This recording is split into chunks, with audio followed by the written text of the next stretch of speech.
What the fuck?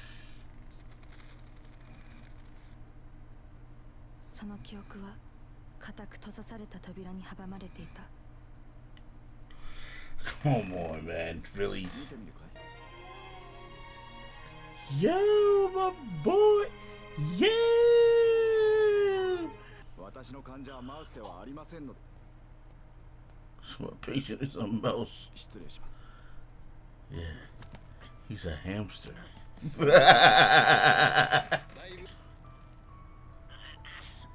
Damn, get in it, yo. That's right, get in. Put it at work.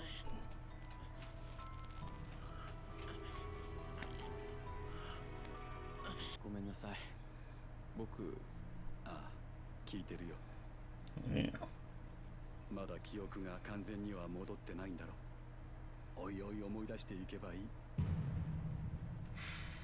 This motherfucker is right in front of your ass, yo. Remember them gradually, little Nyoko. He there all the time, yo. He still got on them goddamn gloves. Okay, why does he have no gloves on now? Got his fucking gloves on again. Let's go to the fucking roof. So if I want to, I can push you off the fucking roof if I want to real quick.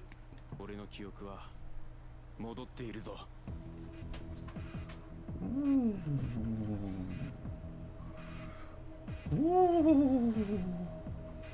He said I brought it back, nigga. Okay, guys, we're here for Erased, and let me get this out of the way just so you understand why my video is like this. Because I received a strike for One Piece, and the committee actually gave me a strike for my music for some reason. They can't, it seems like they can't hit the other stuff, so they're like, you know what, let's hit his music that has fucking footage of the anime in it. But anyways, because of that, usually I'm able to still upload videos that are of a longer length. But for some reason, I guess with YouTube's changes that they've been doing with their terms and stuff like that, I can't anymore. So my videos have to be less than 15 minutes, and obviously these episodes are longer than that. So they're gonna be in this format just until I finish, you know, just until I finish getting these strikes removed. But anyways, guys, Erased episode 11 definitely was, it was interesting. You know, I really did like how they set up the beginning when he was telling the story about the hamster and stuff like that, and also backing up with the story. I forgot what this one was called, but something about a spider or whatever, with how there was a spider web that was sent, I guess, from heaven down to hell, and the guy was basically climbing the web, and he was kicking everybody down off of him, but the spider web pretty much snapped, and he fell back down into hell and everything. And you know, and it's kind of interesting because since then or whatever, the murderer, he's been able to actually see a web, like seemingly see a web that's attached to these certain people's heads, and that's how he would kind of know who to pretty much go after. Like for some reason, he would know who he would want to send to hell, pretty much, in a way. He would want to know who was damned or not. And Sataro, he pretty much, he was off of his radar, but as soon as he started getting in his way, that's when it appeared above his head, you know. And that whole thing with the hamster, that kind of led up into while he was trying to tell the story and stuff. But wow, I mean, even before he read this story and stuff, like he's obviously had traits of, you know, being a killer, as a serial killer, without a doubt. I mean, who does that? You know what I'm saying? Traits of serial killers. Pretty much the girl gave him, what was it, like 8 hamsters or something like that?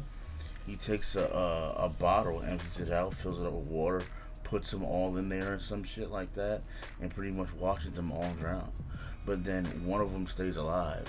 So he pretty much, and one of them stays alive by pretty much standing on another hamster that's dead, and it's like, and he's awestruck by it.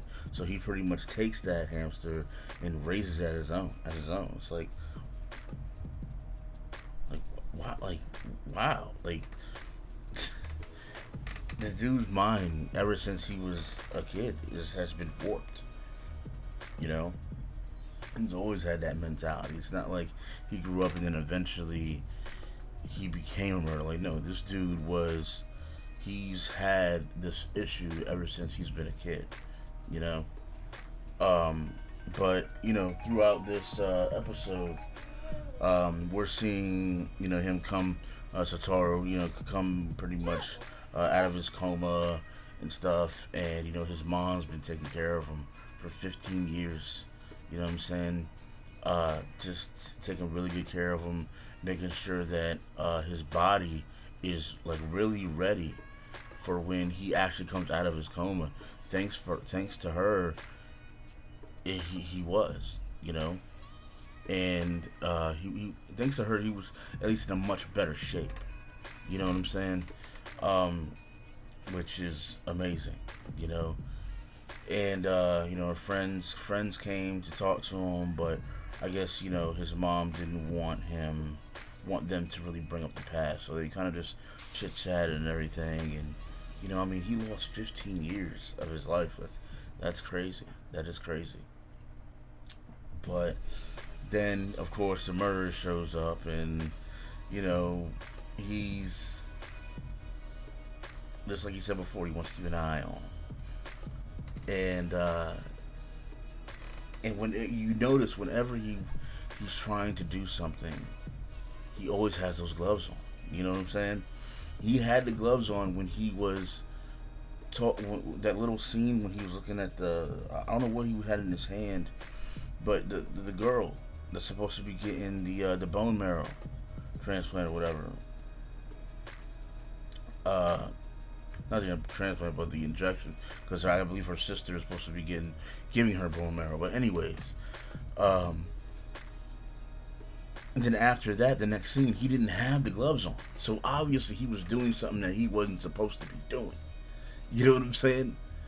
And then when he messes with him, he's got the gloves on again. It's like, what the fuck?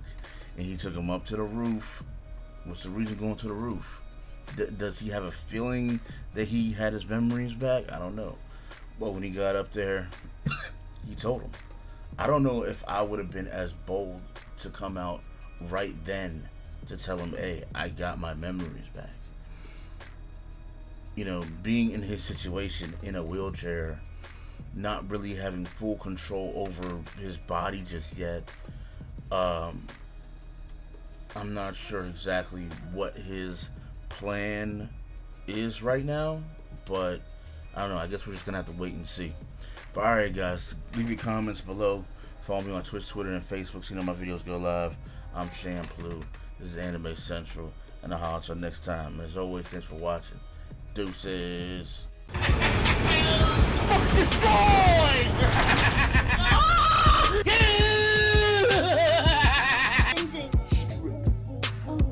At your command. Do what you were taught.